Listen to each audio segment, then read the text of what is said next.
చాలామంది అంటారు love is blind అని. తప్పు. Love is never blind. Infatuation is blind. అయితే మీరు ప్రశ్న రావచ్చు, ఇంతమంది వేల మంది చెప్పిన స్టేట్మెంట్ మీరు తప్పంటారా అని. సైంటిఫిక్గా చెప్పాలని ఆశపడుతున్నా. Infatuation is blind, versus love is not blind. Blind అంటే అర్థం ఏంటి? కనపడదని. Infatuation is blind. ఎందుకంటే ఇన్ఫాచ్యుయేషన్ ఉన్నప్పుడు వాస్తవం ఒకటి ఉంటుంది, చూసింది ఒకటి ఉంటుంది. ఫిగర్ ఐడలైజ్ అయినప్పుడు ఆ వ్యక్తిలోని తప్పులు ఏవి కనపడం. ఇంకో మాటలు చెప్పాలంటే ప్రేమించిన ఆ యొక్క ఇన్ఫాచ్యుయేషన్ ఉన్న వ్యక్తి ఇంకా నీకు ఎలా కనిపిస్తుంది అంటే హీరోలాగా, హీరోయిన్ లాగా కనిపిస్తాడు. అసలు తప్పులే లేవండి. ఒక యూథోపియన్ ఫిగర్ లాగా, ఒక ఐడల్ లాగా. తప్పులు ఉన్నాక నువ్వేం చేస్తావు తెలుసు? ఇన్ఫాచ్యుయేషన్ ఏం చేస్తుంది తెలుసా? ఆ గ్యాప్స్ అన్నిటినీ ఫిల్ చేసేస్తుంది.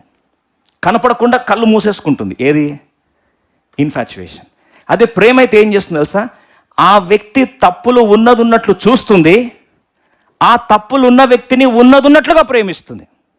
So love is not blind. It sees the faults, it sees the shortcomings, it sees the impediments, it sees the misfortunes, it sees the disadvantages, it sees the failure side.